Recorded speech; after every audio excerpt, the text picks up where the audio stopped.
How was your first mock experience? Yeah, honestly, it was horrible because I scored in negative, especially in DLR. I was like, All my right. world was shattered at that time. Like, what exactly happened to me? Like, I was able to solve the questions in my like fair at Mm-hmm. like casual attempts, but what happened in the time settings?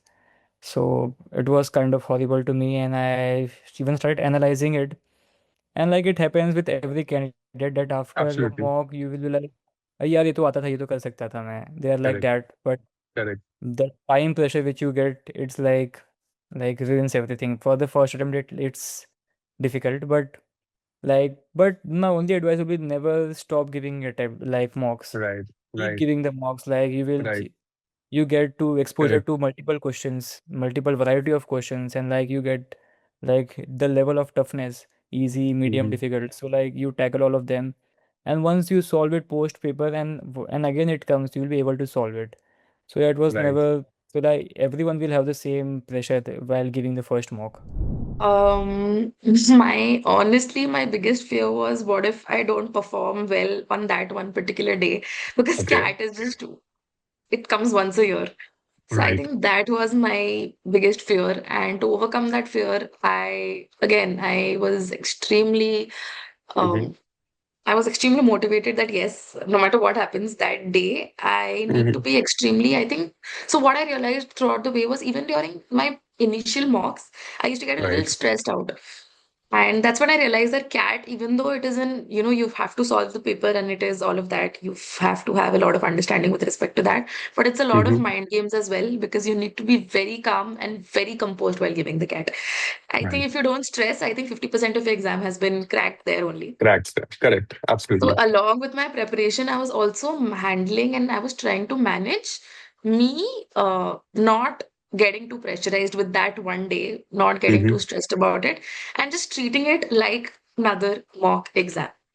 So Oh, once that fear was that's reducing, this mindset that it's just another mock, even on the day of right. CAT, it Right. really helped a lot. So, if you see CAT is an exam, it's not an exam where you have to attempt full paper. It's about figuring out Right. questions and solving it in right time. Mm-hmm. So, I figured out that this is my strong point. This is a section that I can, if a question comes, I do it with my 100% accuracy. Right. I remember by August end and September first week, uh, I Mm-hmm.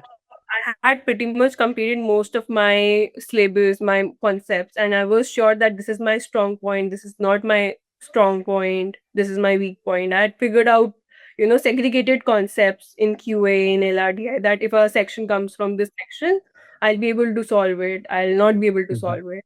So accordingly, I Mm-hmm. used to attempt my sectional test. So I kickstarted my mock journey by attempting sectional tests. So I used to have each day because since I was also working, I used to not have a lot of time to give to my Mm-hmm. preparation and everything.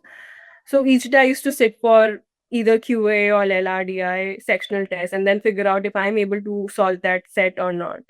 Right. So for example, if something is coming from maybe tournaments and the games theory and everything, Right. and Right. I solve it, I used to go back and then redo my worksheets and preparations again, go Mm-hmm. back to the Mm-hmm. concept, learn them again, and then try to do figure out where I'm going wrong first, and then reattempting those sets again so that I know how it is, solving an exam. So that was my bit. Yeah. Yeah. So the mock strategy was that I gave one mock in April and one Mm-hmm. in May. And I Okay. remember the score was very poor. I will say less than 50 percentile of those students who were giving with me. And the marks were also not very good, around 24. I remember that because I have written every single mock exam I have given, the Right. marks and the percentile I got. Okay. So in April and May, it was not good. But once I started preparing for past year questions, I learned that my mock score is also improving from them. Improving. Okay.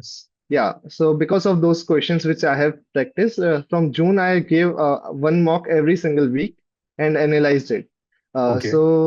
At that time, my mock score also started improving, and the strategy which I used in DILR. So there Mm-hmm. was a particular strategy which I use after giving a mock exam is that after completing your mock exam, you go back to the complete CAT paper. Right. You start the LR, DILR, and quant also. You can do it for complete all three sections, but I specifically did it for DILR. That I Right. sat and I started solving those questions without any time duration or time boundation, because I wanted to see whether or not I am able to solve those questions if there is a time boundation or not. Right. To know that. So Correct. after completing the mock, I revisited that particular mock and did that.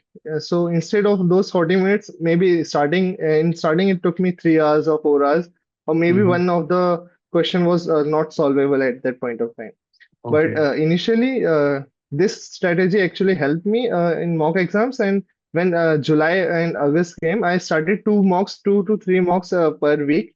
I Mm-hmm. had a lot of time at that point of time. I had a time that I can give 2 to 3 mocks.